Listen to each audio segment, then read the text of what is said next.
Playing Shift Dominaria was recently released, but what is it?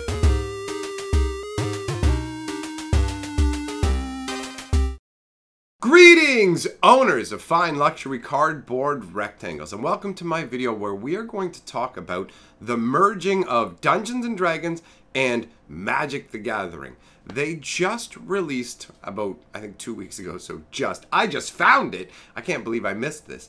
They released a 24-page document that details a bunch of the lore and story for Magic the Gathering, specifically from Dominaria, and there's a bunch of cool stuff in here. So what we're going to do is we're going to go through the whole thing, and we'll highlight some points of interest.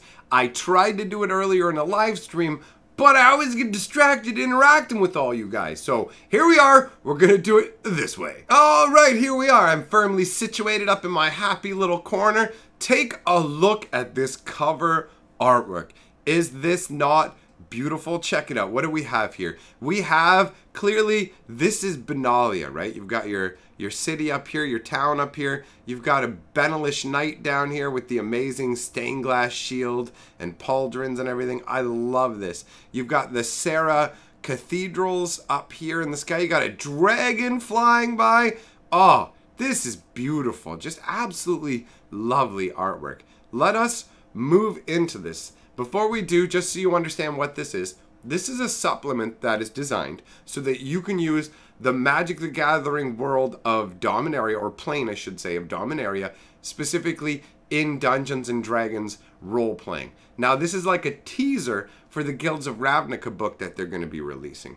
So the contents here, we got the Domain, 7 Pillars of Benalia, Church of Sarah, Tolarian Academies, Merfolk of Vidalia, Bells and Locks Cabal, War Hosts of Keld, and Elves of Landwar. Now, right here, this part's hilarious to me. The stories, characters, and incidents mentioned in this publication are entirely fictional. Thanks for clearing that up. I thought Dominaria might be real. I was going to try and go there. Alright, so the introduction says, by the time you read this, you'll have heard news of the forthcoming publication of Guildmaster's Guide to Ravnica, which I privately refer to as Plane Shift Ravnica. That book is the primary reason that this installment of the Plane Shift series is relatively late, because the D&D part of my brain was occupied with working on it. I guess this Plane Shift is an ongoing series they do for Dungeons & Dragons. I was not aware of that.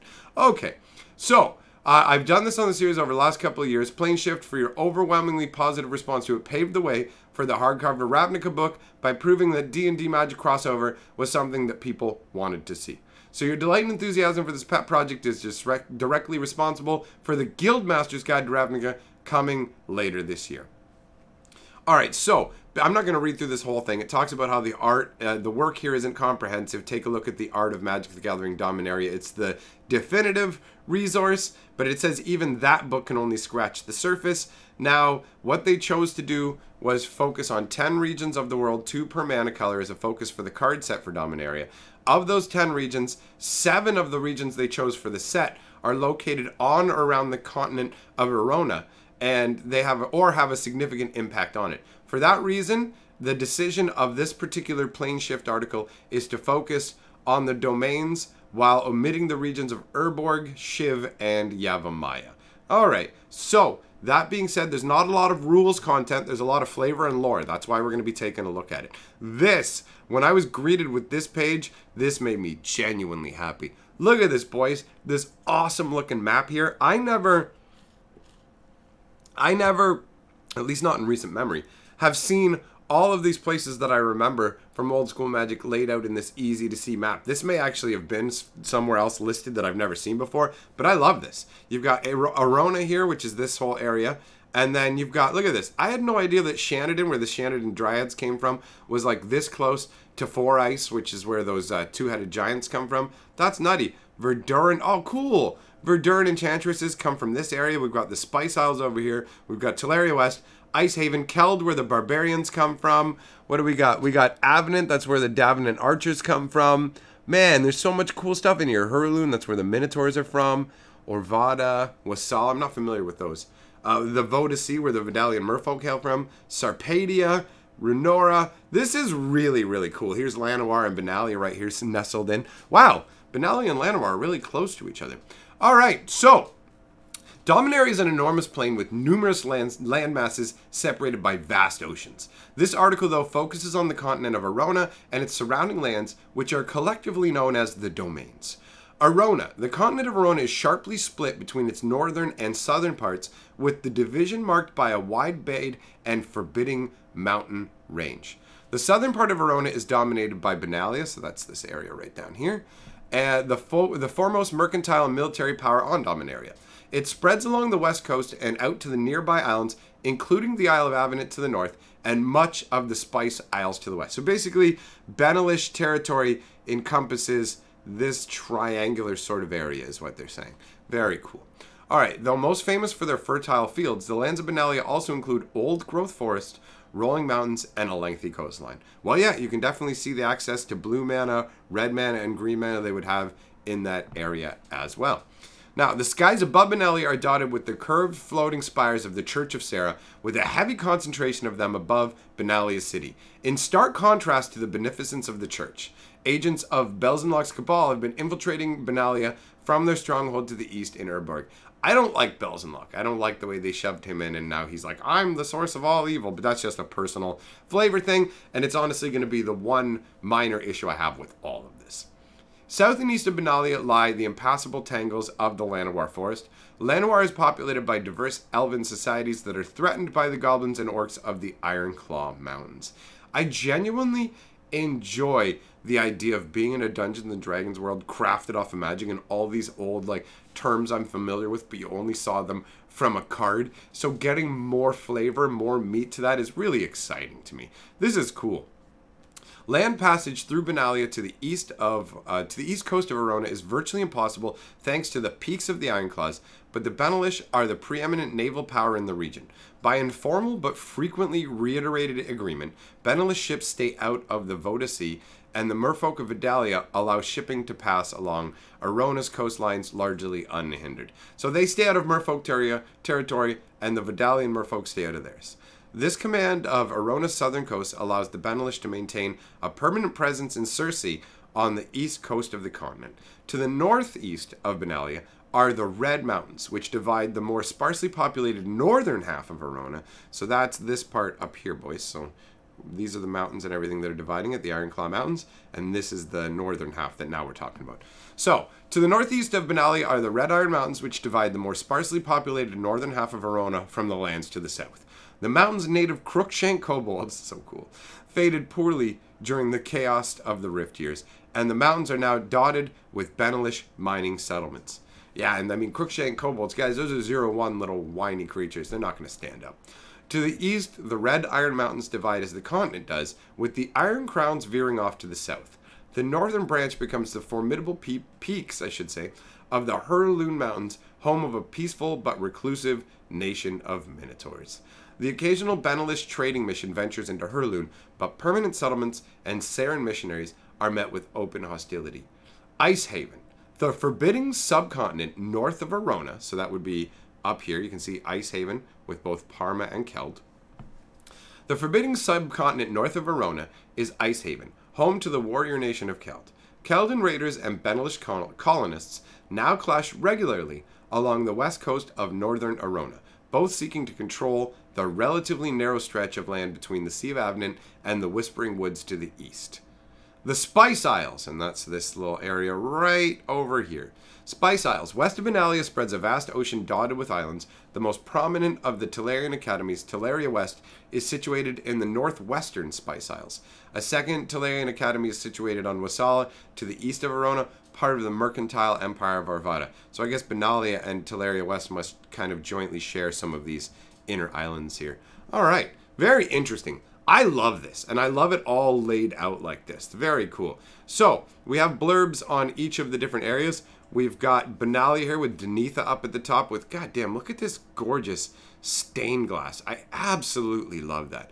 Okay, so Benalia is a land of natural and architectural beauty. Vast fields of sun-kissed grain crisscrossed by meandering rivers and dotted with cities of white limestone towers and vivid stained glass. One would hardly guess that less than a century before, this great empire was fractured, its people scattered, and its shining capital city a salt-choked ruin. Today, the 7 noble houses of Benalia once again rule one of the most prosperous and powerful nations of Dominaria. It makes me laugh thinking about the old culture behind Benalia, which will definitely not get mentioned in here. Anyways, let's move on before I devolve into that. We're talking about this here, not old hilarious magic history of Benalia.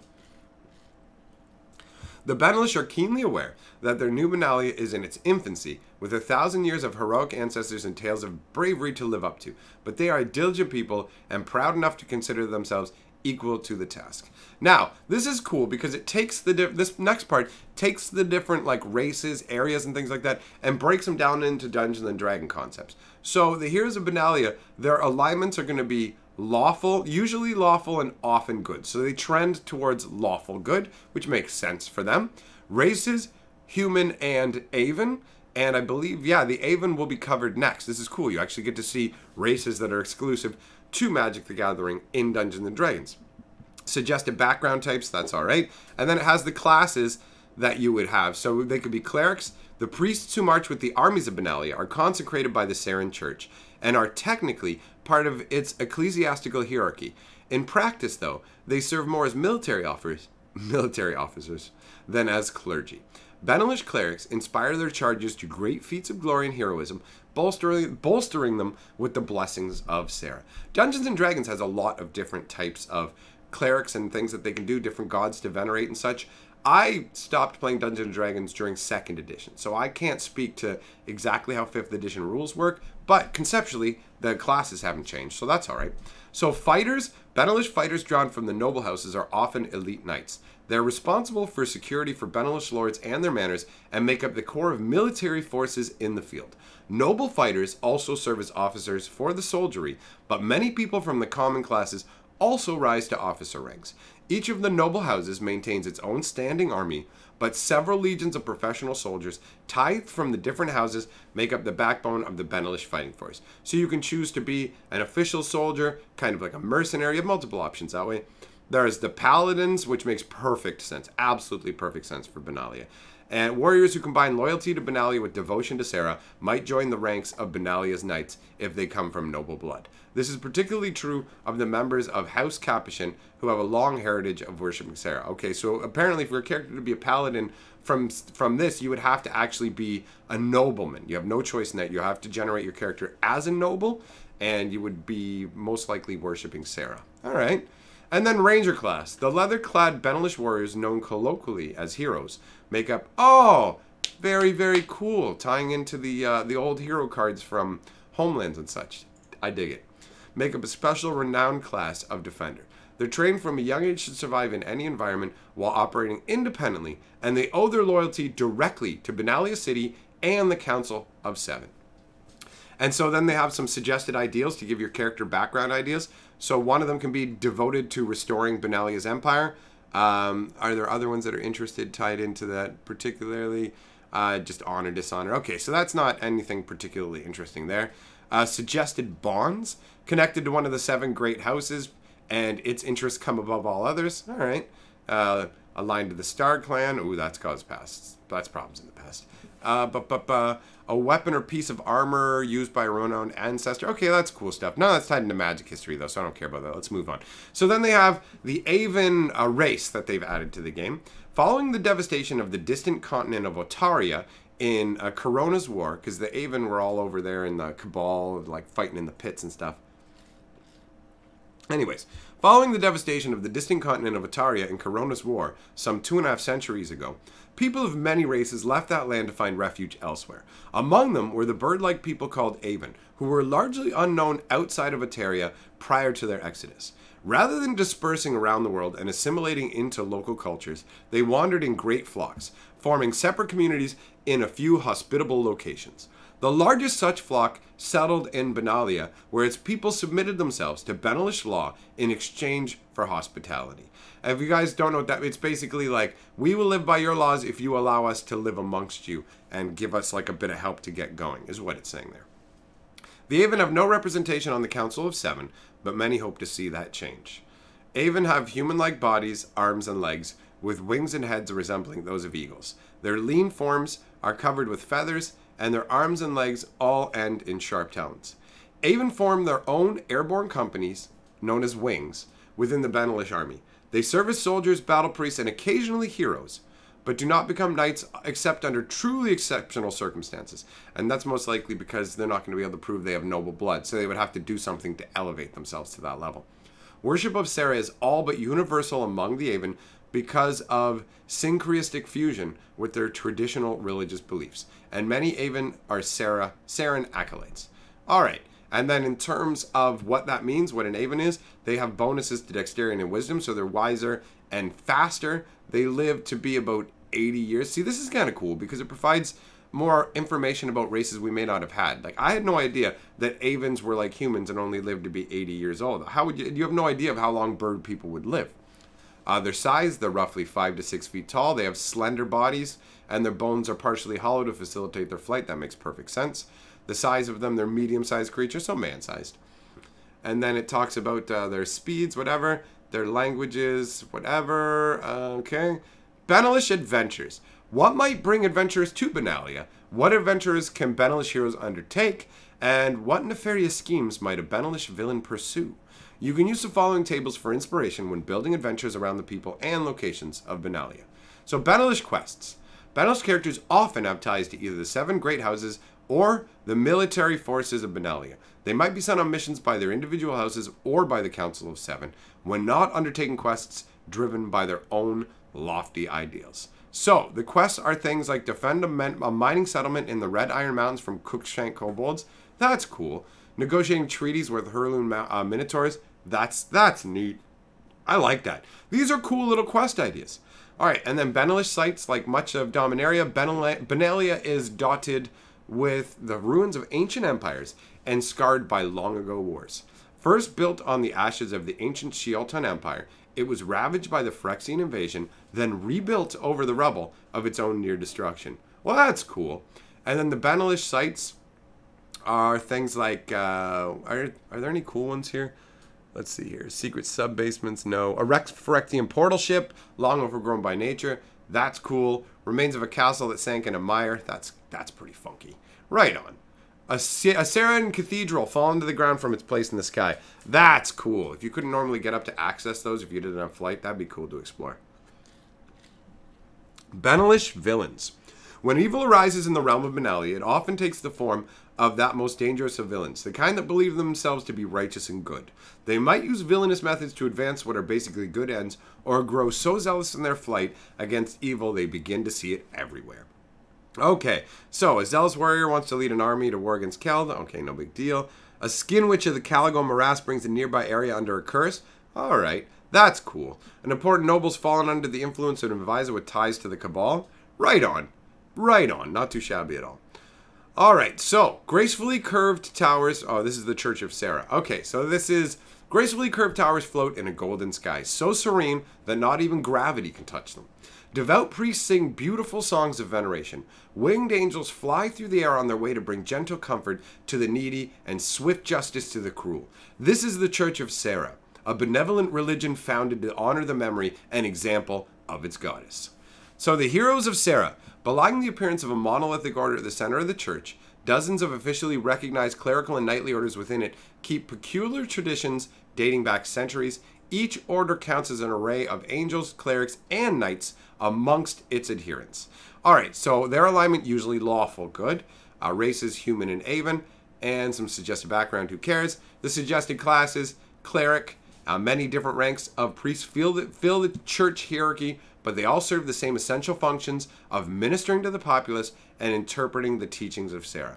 Priests who go into the world and spread Sarah's word are known as missionaries. As a cleric of Sarah, you can choose from the knowledge, life, light, and war domains. These seem like less martial style clerics. Monks are true believers who devote their lives to understanding Sarah's word rather than preaching it. Some focus on contemplation, study, and the healing arts, but others find their deep wisdom by way of martial practice. Alright, interesting. I didn't know that monks would be put under this category, but alright. Paladin. Even with the peaceful Church of Sarah, some are called to fight. Soldiers serve a largely ceremonial function, protecting the cathedrals of Sarah, but paladins are more worldly, venturing out across the lands in search of evil to defeat. Saran paladins typically swear the oath of devotion. Those who are devoted to the 4 virtues of art, discourse, freedom, and peace are more apt to swear the oath of the ancients. This is cool. Suggested ideals. Law must be upheld. Law, grace, duty, reason, truth.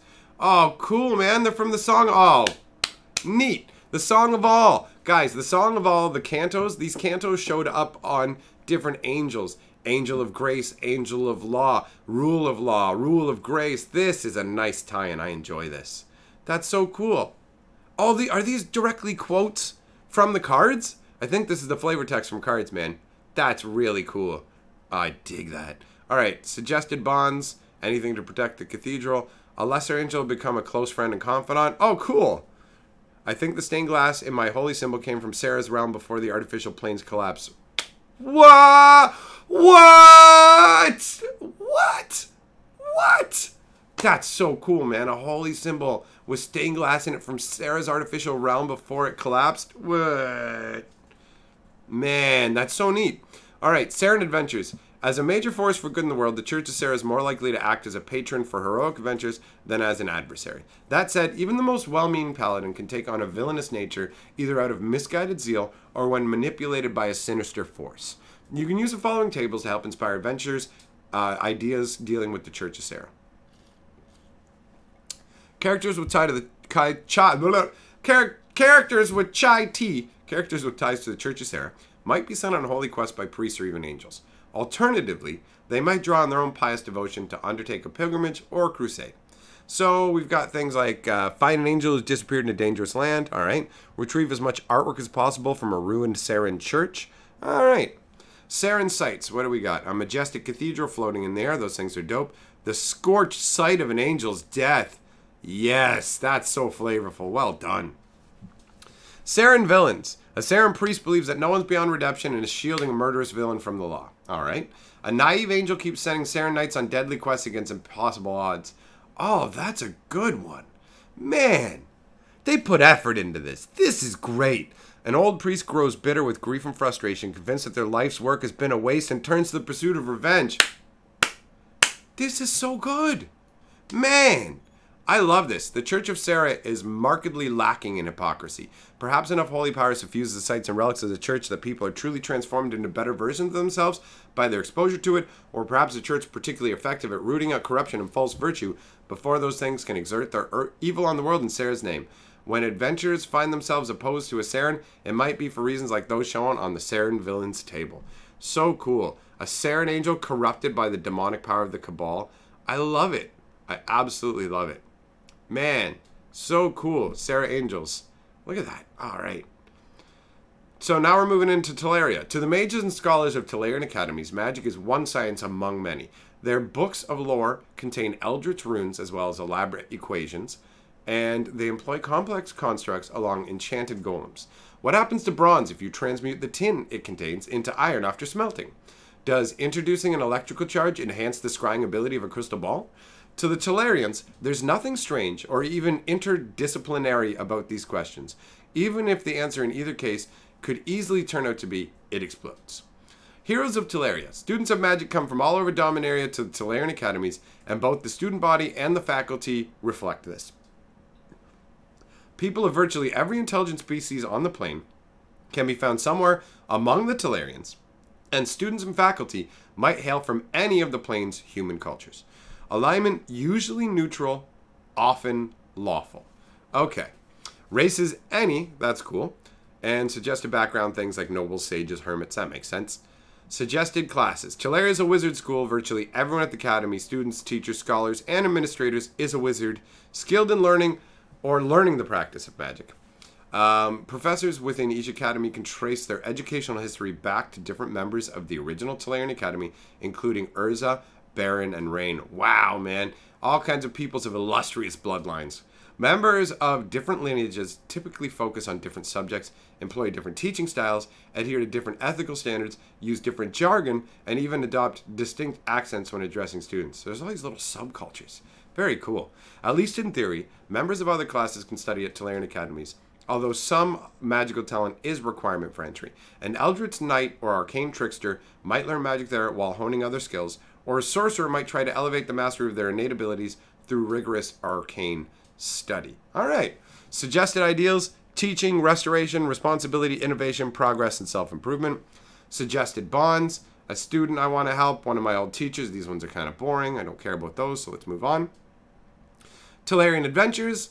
Students and scholars at Talarian academies are engaged in a tremendous range of research, providing a fertile field for adventures, magical mishaps, wonderful discoveries, mages driven mad by power, and forbidden research can all provide starting points for adventures dealing with the academies. Talarian quests. Characters who are associated with Talarian academies might be students who are often sent on dangerous assignments in order to pass a class or advance in rank through the school's three-tiered system of levels. I like that. Or they might instead be teachers, scholars, or researchers whose work draws them into unexpected danger. I don't know, I like that whole, like, sending the wizard students out against danger and seeing how they fare. So, quests are things like retrieve a unique magical device from the ruins of a catastrophe, but be careful because the device might have been what caused the catastrophe. I like that. Copy a spell from the spellbook of a mysterious or hostile wizard. Man, these are some cool ones. Try to reproduce the research of a wizard who's gone missing without ending up missing yourself. I can dig it. Talarian sites. The two Talarian academies in the domains are Talaria West in the northwestern Spice Isles, and the Academy at Orvada on the island of Wallasa to the east. Part of the mercantile Orvadan Empire, each academy is a small city in its own right, and both offer plentiful adventure opportunities. Other locations involved in Talarian adventures are likely to be places of heightened magical activity, past or present, which often draw the attention of students or faculty. The Talarian sites table provides some examples. So, underwater ruins left by a terrible catastrophe. Alright. Undiscovered ruins from ancient area of magical advanced technology. An area that just is returned after being phased out of the flow of time. I really like that one because you have no idea what you're dealing with. Have they advanced in time? What's there? Do they have different things? Very cool. Talarian wizards. The villains. That's what they call villain wizards. Wizards. Talarian wizards. Most Talarian wizards are drawn to the knowledge for its own sake, or actively try to use magic to make the world a better place. Some are dedicated to keeping dangerous magic out of the hands of those who would use it for selfish or evil ends. But a rare few members of the academies are inevitably drawn to use magic to dominate, plunder, and destroy. And these wizards make extremely dangerous villains. The Talarian villains wizards table offers some examples. A member of the Society of Mishra seeks to be transformed into a biomechanical demon of fused metal and flesh. Oh lordy, that's good. A collector steals magical items and treats them like valuable works of art. Not too shabby. Artificer built a golem that has achieved its own evil consciousness, which seeks to better understand living creatures through vivisection. Whoa, that's awesome. A misguided master wizard is trying to trace a single true Talarian ancestry so as to prevent those who don't belong to that human bloodline from entering the academies and studying magic. Oh, purest bloodline magic. That's cool too. Alright, now we go into merfolk. Oh, Vidalians. Okay. Let's get another little sip of my sugar water. Dominaria is home to many continents and many different species and nations, but most of the world is covered in water, and the vast expanses beneath the white-capped waves belong to the merfolk. Secretive and proud, the merfolk rule the world's only true global empire, a federation of tribes and states knit together by trade and common heritage. The center of the society lies in the Voda Sea, off the eastern coast of Arona, in the empire known as Vidalia. Unlike the merfolk of many other planes, Dominarian merfolk have no legs. As such, they can't leave the sea without magical aid. So they are not presented here as potential player character race. This section instead focuses on adventures involving Vidalia and the seas. Interesting. Alright. Old school merfolk that don't have legs. That's like full on old school D&D. Vidalian adventures. As they have throughout most of Dominaria's history, the struggles of the merfolk and their aquatic rivals and allies play out almost entirely beneath the waves, out of the sight and mind of the world's surface cultures. Though it is possible for a surface power to harm the merfolk, doing so is difficult, and the Vidalians can easily retaliate by locking down oceanic travel if necessary. At present, the Vidalians charge for safe passage through their seas, but they take no sides in the political struggles of the surface. But if anything should upset that delicate balance, an opportunity might arise for adventurous characters to right the situation. Vidalian quests. Because Vidalian merfolk find it challenging to accomplish business in the surface world, they often use agents of other races to undertake quests and missions among the air-breathing people. Characters might be hired to perform these tasks, or to do them in exchange for a favor performed by the merfolk, or they might be ordered into service or threatened with a terrible fate if they refuse. Okay, so quests. Retrieve an artifact from ancient Vidalia that's kept in a Talarian museum. I really enjoy this one. These merfolk have no legs. They wouldn't be able to get up to the surface on their own to retrieve something from their own antiquity, their own history. And it's on display in a Talarian museum. So you've got to sneak into a wizard's museum or find a way to give them, like, you've got to figure out a way to get this artifact out of a wizard's museum. I really, really like that. Sabotage a Cabal port on Wallasa, where ships set sail for Arona carrying Cabal cultists. All right. Very cool. Protect a Protect a peripatetic member of Society of the Conch. I do not know that word. Defend a surface port loyal to Vidalia from a land-based attack. All right. Retrieve an item of historical significance from a Keldan fortress. Well, that's just a rehash of the first one. That doesn't. That's kind of lazy. All right. I mean, it's whatever. Okay. Vidalian sites. They have shipwrecks, ancient temples, deep open trenches, and underwater. Not that exciting. I mean, an underwater temple is, but there's not going to be a lot of exciting variety for underwater locations to me. Despite their difficulty in leaving water, determined merfolk villains can have a profound impact on the surface world, not least because the seas are the primary mode of communication and trade between nations.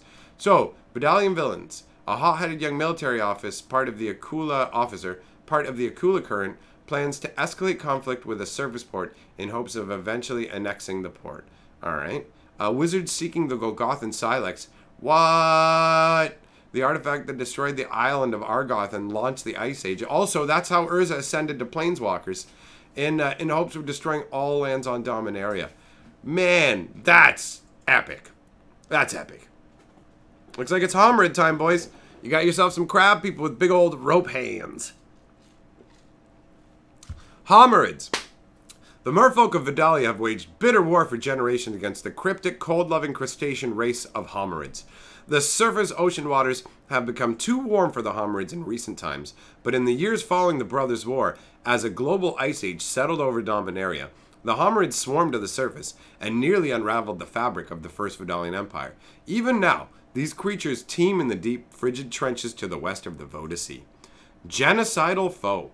Homerids don't seem to understand any language other than their own, and might have only the barest suspicion that the sounds made by other creatures can communicate meaning at all. In their minds, they're the most advanced species on Dominaria, and all others are effectively animals. And that's crazy too, because look at this base intelligence. For those of you who don't know, this is not a high intelligence. They're not smart. Okay, so in the Homerid Wars that coincided with the start of the Ice Age, the Homerids treated their merfolk enemies like cattle, to be slain and then tossed into spawning beds to provide food for Homerid hatchlings. However, later historical revision tried to portray the expansionist Homerids as victims of merfolk Empress Galena's aggression. That's interesting. Offshoots. A variety of Homerid rose more suited to warm water, called Viscerids. They live in less frigid seas, particularly around Yavimaya. Alright, fair enough. And then it's got information about their claws and multi-attacks. The Cabal. Now, this one's going to annoy me a bit because I don't like Belzenlock. The Cabal has worshipped darkness since its founding. Today, the Demon Lord Belzenlock is that order's latest and most fearsome god. From his place in the black heart of the mile-high stronghold, Belzenlock sends his fervent worshippers to every corner of the globe. In his name, they sow terror, seize powerful relics, and prepare Dominaria for the coming of its true lord and master. Though it began as a crime syndicate organized as an extended family, the Cabal under Belzenlock has become a full-blown demonic cult. In the field, the Knights of Belzenlock are dark paladins devoted to his gruesome glory, while inside his temples, shaven-headed initiates bow as dark-robed priests chant his name. Because the Cabal is a worldwide force of evil in modern Dominaria, this section assumes that the organization is playing the role of a villain in the campaign and not producing heroes or sending them on quests.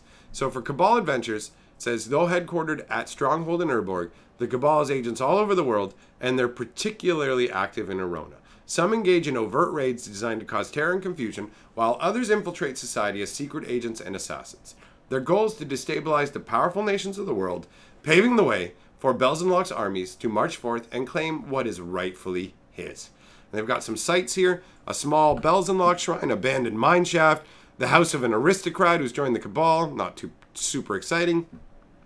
Cabal villains. Belzenlock's Cabal is single-handedly focused on gathering power and control over all of Dominaria for the glorification of its leader.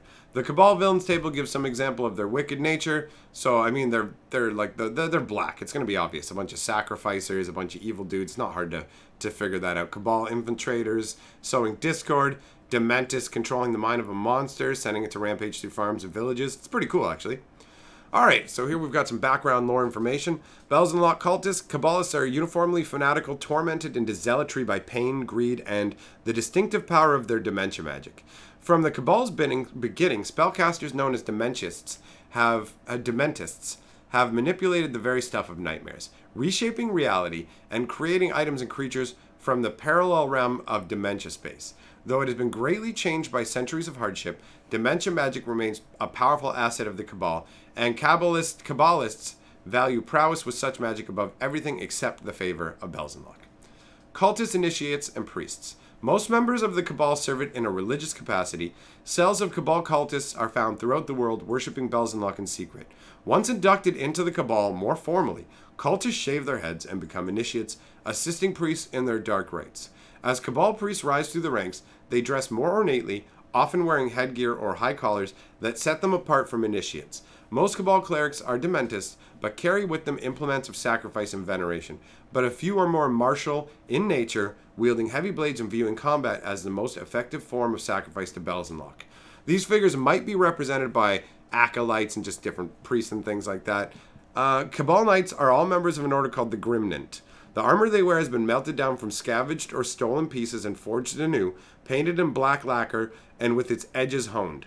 Often, the armor is molded to mirror aspects of the demon Belzenlok, a form of idol worship that Grimnant Knights believe gains them power and favor. Grimnants are brutal combatants who arrive after the Cabal's infiltration has weakened a target. Most have some minor knowledge of dementia magic or carry trinkets that give them the ability to wield dark magic in battle, but they're not generally known as spellcasters. Appearing stoic from afar, most Grimnant Knights experience a bloodlust in battle and enjoy going in close for the kill. Grimnant Knights can use the statistics of gladiators, guards, knights, and so on. Infiltrators and assassins. In its cells throughout the world, the Cabal has need for more than prayer, whether striking from the shadows or venturing out in full regalia to spread open terror. Belzenlok's infiltrators and assassins emphasize what many fear, that the Cabal is already everywhere. So Cabal's characters, like the diabolical cults and demonic boons that appear in Mordenkainen's Tome of Foes, the following boons can enhance the abilities of Belzenlok's Cabalists. For any monster or NPC that can cast spells, you can replace any number of those spells from the signature spell list, as long as the new spell is of the same level. So that's pretty cool. They get their own spells called Demonic Vigor, Unholy Tether. Alright. Oh, moving on to the Keldans. Hailing from the merciless and barren land of Keld, on the far northern continent of Icehaven, the brutal Keldans are hulking gray-skinned humans. Though they're often perceived as a horde of brutish, unthinking barbarians and a threat to civilization in all its forms, the Keldans have a deep and rich culture that goes back many centuries. Having endured devastation on a massive scale and lived through their own prophesied apocalyptic judgment, today's Keldans fight to be worthy of their glorious ancestors, their unforgiving home, and their strongest champions. Most Keldans live as part of a war host, fighting at the command of a warlord and living within a community of other Keldans. Occasionally, though, a Keldan leaves their war host and sometimes leaves Keld entirely, whether by choice or in disgrace and exile. Their strong and hardy nature makes them excellent adventurers. Their alignments are usually chaotic and often neutral. The races are human only, I guess, and suggested backgrounds, soldiers, outlander. In terms of classes, they suggest barbarian or fighter. The individual members of a Keldan warhouse, sometimes referred to as fists, are all formidable fighters in their own right. Some embrace a modicum of coordinated strategy, while others give themselves over to berserker rage. And bard or cleric. Traditional Keldan shamans retain an important place in the warhost. These shamans are historians as well. Hey, shout out to historians! Keeping alive the link between Keld's past tradition and its present. Their chief responsibility is in maintaining, annotating, and interpreting the enormous book of Keld. Most Keldan warriors have little patience for reading, so the keepers also act as bards or skalds, recounting the tales within the book to inspire Keldans in battle. Keldan clerics typically choose the forge domain. Suggested ideals: self-reliance, future, pragmatism, coin, freedom, Keld. Alright, now, Keldans. The people of Keld are human, but they're like no other humans anywhere. Nearly all adults stand over 6 feet tall, and heights above 7 feet are not uncommon. They're massively muscled. They have gray skin, ranging from an ashy gray-white to a deeper blue-gray. The typical Keldon's hairline points sharply down in the middle of the forehead and at either temple, but recedes elsewhere, sometimes dramatically. Keldons are remarkably resistant to the cold of their homeland, bearing skin even in near-freezing temperatures without discomfort. Keldons value self-reliance, strength, and courage above all else. Anything that is the product of their own labor is a fine thing. Anything else is treated with a healthy dose of skepticism. At best, they are a proud, pragmatic, passionate people, and their loyalty is fierce once earned. At worst, they can be reckless, hot-tempered, and violent, and no small number of Keldons still consider these qualities virtues rather than vices. Because of their many exploits as both conquerors and mercenaries, Keldon appear in the legends and histories of other peoples across the world. Sometimes the tales are exaggerated, but many that sound exaggerated are not. So Keldons have a bonus to their strength and constitution because they are hardier. They reach adulthood in their late teens and live less than a century, just like regular humans. So yeah, overall they're regular humans except a bit bigger. Keldon adventurers, they're a fierce, warlike people. As adventurers, they typically pursue objectives with violent ends. As villains, they're a dangerous force of conquest, not easily dissuaded from their goals. A Keldon warhost is absolutely loyal to its warlord, and the members of a warhost follow their leader's instructions without question. All warlords in turn answer to overseers, who are appointed by man, brains breaking down, boys, who are appointed by the Grand Warlord to coordinate Keld's military efforts, and to the doyens, who act as advisors and settle civil disputes. Occasionally, a warlord, overseer, or doyen, or the Grand Warlord herself, identifies a task that is more easily done by a small, skilled team than by a host of brutal warriors. Those tasks are often entrusted to adventurers who are unwaveringly loyal either to Keld or to coin. So the type of Keld quests are persuade a Benelish house to abandon a colony newly established on Keld soil, and I imagine that's persuade through force. Kill a monster lurking in the mountains. Fend off attack by frost giants from the north. That's cool. Bam. Look at that. Intense Cyclops, too. Keld sites are foot of their sacred mountain, inside a glacier, a smith's forge.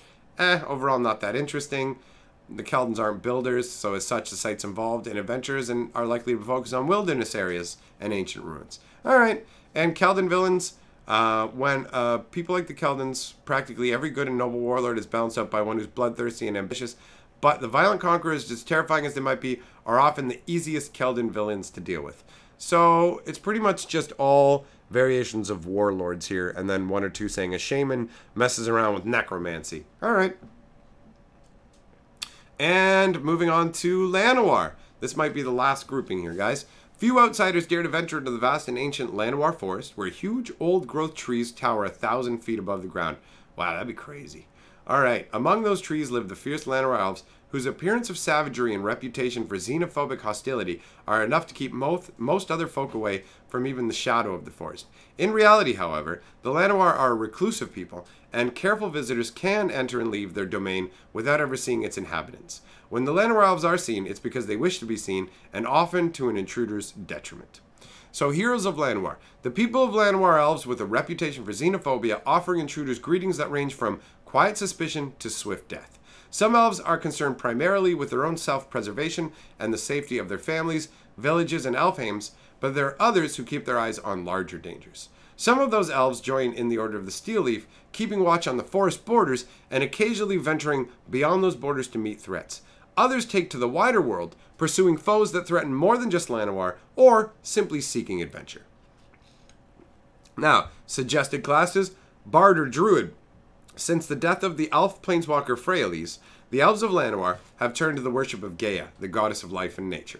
Most believe that Freyalise was an avatar or aspect of Gaia in life, and some still pray to her, believing that she continues to take on that role in death.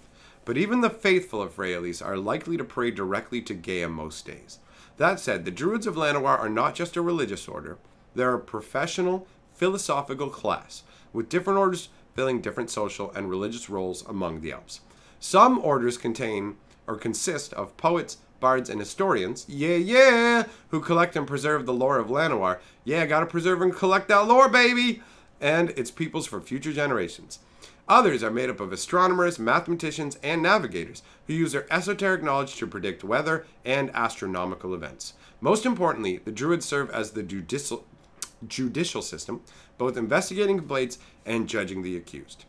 Fighter or ranger, from Kevu riding cavalry to branch walking archers, the elves of Llanowar are accomplished warriors who take easily to either of these classes.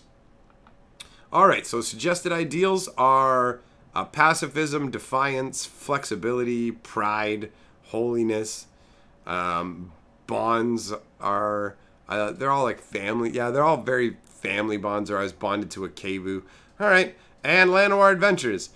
The most well-known cultural feature of the Llanowar elves is a reclusiveness that borders on xenophobia. This distrust is varied in its degree and harshness throughout history, and it can vary more widely among the different societies of Llanowar. Some elves conduct cautious trade at carefully patrolled border sites, while others harshly punish any transgression of their unwritten laws. Llanowar quests. Many Llanowar elves dislike leaving the protective eaves of the forest. So when danger arises outside the boundaries of the wood, Elfheim leaders might send the more restless young elves of their community to face the danger, or they might ask or call for a favor from outside adventurers. So, Llanowar quests. Find the source of orc raids coming from the Ironclaw Mountains. Retrieve something caught in the web of a giant, enormous spider. Plant a seed from Llanowar in the Whispering Woods or another distant forest. I like that. That's cool. Llanowar sites. Inside a giant tree that's strangely begun to rot from the inside. A network of rope bridges connecting canopy trees. I like that. Sinister-looking tower made from a dead tree, I should say. An overgrown Phyrexian war machine. A lot of potential there. I like that. Llanowar villains. The anger and violence of the xenophobic Llanowar elves is usually reactive, reserved for those who trespass in their forest. But the distance from reactive to active villainy is often a small step. So a zealous druid wants to drive the humans and half-elves out of Rudok. I don't even know where that is. A druid uses ancient necromancy to poison a stream supplying water to a Benelish town. Ooh, that's a good one. An elf has bred a giant Kevu intended to topple trees and destroy Elfheims. Crazy. Alright, not too shabby. Alright, Kevu, here we go. Kevu are a reptilian creature that are either very ancient or a relatively recent creation on Dominaria, either awaking from a millennia-long hibernation or springing fully formed into being, because that's how Kevu came. Some of them were dormant in the earth and some just sprung into being. They emerged from the ground to defend against the Phyrexian invasion. The Llanowar elves now breed the Kevu to fill a variety of roles, believing these creatures were the goddess Gaia's means of intervening in Dominaria's defense. The close relationship between elves and Kevu is a constant reminder of Gaia's beneficence. Every Kelfei bonds with an arboreal Kevu companion, and some Kelfei and Basifem warriors ride them into battle. Arboreal foes. The arboreal Kevu bred by the Kelfei are capable of climbing sheer surfaces at any angle. Oh, that's cool. And of charging at an astonishing speed at ground level. Kelfei warriors ride a large breed of Kevu predators using a series of claw slings as safety restraints while sitting or dangling from the creature's back. The nimble and acrobatic Kelfei Kevu riders are called arborealists. Alright, deadly chargers. Though the Basifem dwell in the highest layer of the forest, they maintain extensive stables on the forest floor to house and train the largest ground-dwelling Kevu. Members of the Order of the Steel Leaf often ride these creatures into battle, with the largest of Kevu sometimes reaching the size of elephants. Wow, that's intense, man. That's crazy. And then they give like a little character kind of sheet to use it as a monster for each type. I like that. All right, well, we made it all the way through all of this. This was amazing. As I said, I wanted to do it in a live stream, but I get so distracted by the audience when I'm having a live stream that it's hard to focus on what I'm doing. So, for those of you who came out to the live stream, sorry that I had to do it this way after all. And while I'm at it, I want to shout out Jeremy Baxendale. Jeremy Baxendale, the winner of a live stream mini game last night. For those of you guys who don't know and haven't seen it because you haven't rung the full-on notification bell and everything, I usually do multiple live streams a day. At least one a day in most cases. I already did one today. So, hit that bell, subscribe, notify, do all that goodness, because if you do, that will make Jeremy Baxendale feel Jeremy Baxen swell. Huh?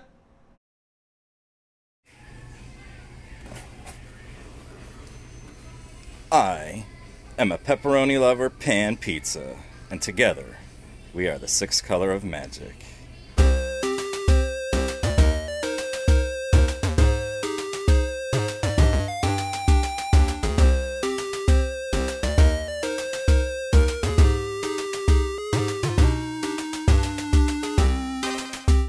time history, baby.